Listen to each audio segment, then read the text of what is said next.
सबसे पहले सुर्खियों पर नजर डालते हैं। राहुल गांधी ने मरकजी सरकार पर निशाना साधा, कहा सिर्फ हमारी पार्टी ही आरएसएस की आवाज को कुचलना जानती है। महाराष्ट्र में लोकल बॉडीज चुनाव को लेकर सीनियर कांग्रेस लीडर आरिफ नसीम खान को बड़ा बयान दिया है।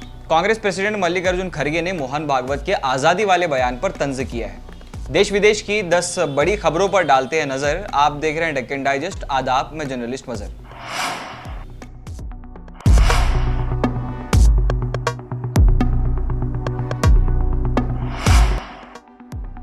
बांग्लादेश की एक्स प्राइम मिनिस्टर खालिदा जिया अब इस बड़े मामले से हो गई हैं बरी। बांग्लादेश की एक्स प्राइम मिनिस्टर खालिदा जिया एक और बड़े मुकदमे में बरी हो गई हैं। सुप्रीम कोर्ट ने बुधवार को बांग्लादेश नेशनलिस्ट पार्टी की चीफ खालिदा जिया को भ्रष्टाचार के एक मामले में बरी कर दिया है। साथ ही उन्हें दी जाने वाली 10 सालों की सजा को भी पलट दिया गया है। राहुल गांधी ने मरकजी सरकार पर साधा निशाना, क्यों कहा सिर्फ हमारी पार्टी ही आरएसएस की आवाज को कुचलना जानती है। लोकसभा में ऑपोजिशन लीडर और कांग्रेस एमपी राहुल गांधी ने मरकजी सरकार पर निशाना साधते हुए उन्हें कहा, आज जो लोग इख्तिदार में हैं वो तिरंगे को सलाम नहीं करते, संविधान को नहीं मानते। भारत के बारे में उनका नजरिया हमसे बिल्कुल अलग है। वो चाहते हैं कि भारत को एक छुपे हुए समाज को लेकर चलाना है। वो ये भी चाहते हैं कि भारत एक आदमी के इशारे पर चलाया जाए और वो इस देश की आवाज़ को कुचलना चाहते हैं। इख्तिदार में बैठे लोग दलित, अल्पसंख्यकों, पिछड़ी जातियों और आदिवासियों की आवाज़ को कुचलना चाहते हैं। ये उनका एजेंडा है। और मैं ये भी कहना चाहता हूं कि इस देश में कोई और दूसरी पार्टी नहीं है जो उन्हें रोक सके, और उन्हें सिर्फ कांग्रेस पार्टी रोक सकती है। इसकी वजह से ये है कि हमारी विचारधारा आरएसएस की विचारधारा से बिल्कुल अलग है और हमारी पार्टी हजारों सालों से आरएसएस की विचारधारा से लड़ रही है। दिल्ली हाईकोर्ट ने एमआईएम उम्मीदवार ताहिर हुसैन को इलेक्शन फॉर्म भरने के लिए दी पैरोल पर रिहाई। ताहिर हुसैन नहीं कर सकते हैं ये 4 काम। दिल्ली हाईकोर्ट ने एमआईएम उम्मीदवार ताहिर हुसैन को अपने इलेक्शन फॉर्म भरने के लिए कस्टडी से जमानत दी है। आपको बता दें कि दिल्ली फसाद में गिरफ्तार होने वाले ताहिर हुसैन को एमआईएम ने मुस्तफाबाद कॉन्स्टिट्यूंसी से दिल्ली असेंबली इलेक्शंस में टिकट दिया है। इस दौरान दिल्ली हाईकोर्ट ने ताहिर हुसैन को अपना इलेक्शन फॉर्म भरने के लिए जमानत दी है। जमानत क्या दी है? पैरोल पर बाहर छोड़ने की इजाजत दी है और कहा गया है कि आप इसी ऑफिसर के अलावा किसी से नहीं मिल सकेंगे। ताहिर हुसैन की जमानत के सिलसिले में दिल्ली हाईकोर्ट ने कुछ शर्तें रखी थी जिस पर ताहिर हुसैन को अमल करना होगा। दिल्ली हाईकोर्ट की जानिब से जारी की गई गाइडलाइन में कहा गया है कि ताहिर हुसैन पैरोल के दौरान फोन का इस्तेमाल नहीं कर सकते हैं। इसके साथ वो मोबाइल या लैंडलाइन या इंटरनेट का भी इस्तेमाल नहीं कर सकेंगे। दिल्ली हाईकोर्ट के तहत ताहिर हुसैन मीडिया से भी बात नहीं कर सकेंगे। दिल्ली हाईकोर्ट ने यह भी कहा है कि ताहिर हुसैन के रिलेटिव सिर्फ इलेक्शन फॉर्म भरने के वक्त मौजूद रह सकते हैं। ताहिर हुसैन जब अपना इलेक्शन फॉर्म दाखिल करेंगे तब कोई फोटो नहीं लिया जा सकता, और अगर लिया भी जाए तो उसे सोशल मीडिया पर पोस्ट नहीं किया जा सकता। आपको बता दें कि दिल्ली हाईकोर्ट ने ताहिर हुसैन को चुनाव प्रचार में लिए अंतिम जमानत देने से भी इनकार कर दिया है। महाराष्ट्र में लोकल बॉडीज चुनाव को लेकर सीनियर कांग्रेस लीडर आरिफ नसीम खान का बड़ा बयान। महाराष्ट्र में बीएमसी समेत दीगर लोकल बॉडीज चुनाव कांग्रेस अपने बल पर लड़ सकती है। इस मामले में सीनियर लीडर आरिफ नसीम खान ने कहा है कि महाविकास आघाड़ी और इंडिया गठबंधन देश में लोकतंत्र बचाने के लिए बनाई गई थी और आज भी अपनी पार्टी के आइडियोलॉजी पर काम कर रही है। जहां तक बात लोकल बॉडीज चुनाव की है तो हर पार्टी चाहती है कि वो अपने वर्कर्स के लिए अकेले लड़े।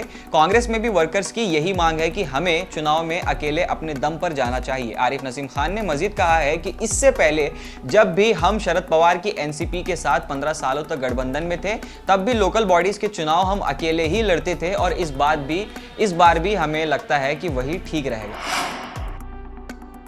कांग्रेस प्रेसिडेंट मल्लिकार्जुन खड़गे ने मोहन भागवत के आज़ादी वाले बयान पर किया तंज। आरएसएस चीफ मोहन भागवत के असली आज़ादी वाले बयान की कांग्रेस प्रेसिडेंट मल्लिकार्जुन खड़गे ने मजम्मत की है। उन्होंने कहा कि अगर मोहन भागवत इसी तरह के उल्टे सीधे बयानात देते रहे तो उनका सड़क पर घूमना फिरना दुश्वार हो सकता है। मल्लिकार्जुन खड़गे ने मजीद कहा कि आरएसएस और बीजेपी के लोगों की हिंदुस्तान की आज़ादी की असल तारीख मालूम नहीं है। उनको मैं याद दिलाता हूं कि हमें 1947 में आज़ादी मिली, ना कि राम मंदिर बनने के बाद, क्योंकि हमारे मुल्क की आज़ादी में हमारे ही लोगों ने अपना खून बहाया है। अखिलेश यादव ने क्यों दिया आपको समर्थन? आखिर इंडिया गठबंधन की बैठक में क्या हुई थी बात? मकर संक्रांति के मौके पर हरिद्वार पहुंचे अखिलेश यादव ने दिल्ली विधानसभा चुनाव को लेकर कहा कि इंडिया गठबंधन अखंड है। इंडिया गठबंधन जब बन रहा था उस वक्त कहा गया था कि कोई मकामी पार्टी जहां से मजबूत है वहां इंडिया गठबंधन उसकी हिमायत में खड़ा रहेगा। अब दिल्ली में आम आदमी पार्टी मजबूत है, इसलिए समाजवादी पार्टी ने उसे समर्थन दिया है। उन्होंने मजीद कहा कि सवाल दिल्ली का है, बीजेपी को शिकस्त हो यह हमारा मकसद है। जब हम सबका मकसद एक ही है तो इसमें झूठ और सच की कोई गुंजाइश नहीं होती है। आपको बता दें कि अखिलेश यादव और ममता बनर्जी की जानिब से कांग्रेस के बजाय आम आदमी पार्टी को समर्थन देने का ऐलान किया है, जिसके बाद दिल्ली का सियासी पारा गर्म हो गया है। इंडिगो एयरलाइंस की फ्लाइट में मिला धमकी भरा खत। इंडिगो एयरलाइंस की गोवा मुंबई फ्लाइट 6E5101 के टॉयलेट में 13 जनवरी को एक धमकी भरा लेटर मिला। इसे लेकर मुंबई एयरपोर्ट पुलिस स्टेशन में एक अनजान शख्स के खिलाफ मामला दर्ज किया गया है। इस मामले की शिकायत देने वाले के मुताबिक इस लेटर में एक तरफ बॉम्ब से सावधान और दूसरी तरफ बदला लिखा हुआ था। एफआईआर के मुताबिक 13 जनवरी को रात 9:39 पर इंडिगो की फ्लाइट गोवा के मनोहर इंटरनेशनल एयरपोर्ट से मुंबई के लिए रवाना हुई। फ्लाइट के उतरने से करीब 20 मिनट पहले एक मुसाफिर जिसका नाम हिमांशु खन्ना था, उसने फ्लाइट के टॉयलेट से मिले लेटर के बारे में एयरलाइंस के स्टाफ को बताया। इसके बाद इसकी जानकारी पायलट और एयर ट्रैफिक कंट्रोल ATC को दी गई। इस मामले के बाद फ्लाइट को लैंड कराया गया था। फ्लाइट लैंड होने के बाद central industrial security force CISF से फ्लाइट की चेकिंग भी करवाई गई। बीजेपी वाले दिल्ली के गुलाम बने बैठे हैं। कर्नाटक का चीफ मिनिस्टर सिद्धरामैया ने बीजेपी को लगाई फटकार। कर्नाटक का चीफ मिनिस्टर सिद्धरामैया ने अपने एक बयान में बीजेपी को जबरदस्त तरीके से फटकार लगाई है। उन्होंने कहा कि बीजेपी लीडर्स जिन्हें टैक्स की तकसीम में कर्नाटका के साथ बराबर बार बार होने वाली नाइंसाफियों के खिलाफ आवाज उठानी चाहिए थी, वो दिल्ली के गुलाम बने बैठे हैं। उन्होंने मजीद कहा कि जब अवामी नुमाइंदे भटक जाएं तो उन्हें सीधा करना अवाम की जिम्मेदारी होती है। उन्होंने मजीद कहा कि बीजेपी जब मुंह खोलती है तो मुल्क से मोहब्बत की बात करती है। बीजेपी के वो लोग जो एक रियासत से मोहब्बत नहीं करते वो मुल्क से कैसे मोहब्बत कर सकते हैं। उन्होंने बजट को लेकर होने वाली बहस में कर्नाटका की नाइंसाफी को मद्देनजर रखते हुए बीजेपी को जबरदस्त फटकार लगाई है। कर्नाटका में अंगारों से गुजरते हुए बैल ने 3 लोगों को मारी टक्कर। कर्नाटका के मंड्या जिले के होसाहल्ली गांव में मकर संक्रांति के मौके पर रिवायती खेल के दौरान बेकाबू बैल ने 3 लोगों को टक्कर मार दी। इस रिवायती खेल के दौरान बैलों को आग से गुजारा जाता है। लोगों का ऐसा मानना है कि ऐसा करने से जानवर महफूज रहते हैं और जानवरों की चमड़ी पर चिपके कीड़े मकोड़े मर जाते हैं। मंड्या जिले में भी कुछ ऐसा ही हुआ।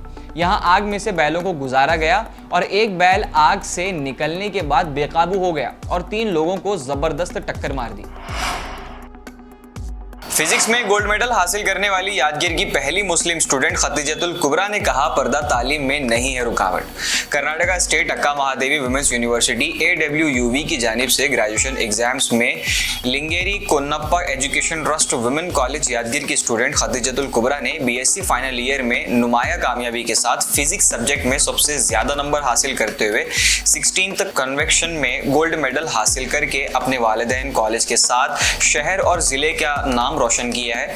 ये प्रोग्राम कर्नाटका स्टेट अक्का महादेवी वुमेन्स यूनिवर्सिटी विजयपुरा में मुनक्किद हुई थी, जिसकी सदारत वाइस चांसलर BK तुलसी माला और एकेडमिक सेक्रेटरी डॉक्टर चंद्रशेखर ने खतीजतुल कुबरा का इस्तकबाल किया और मुबारकबाद देते हुए उन्होंने गोल्ड मेडल से नवाजा।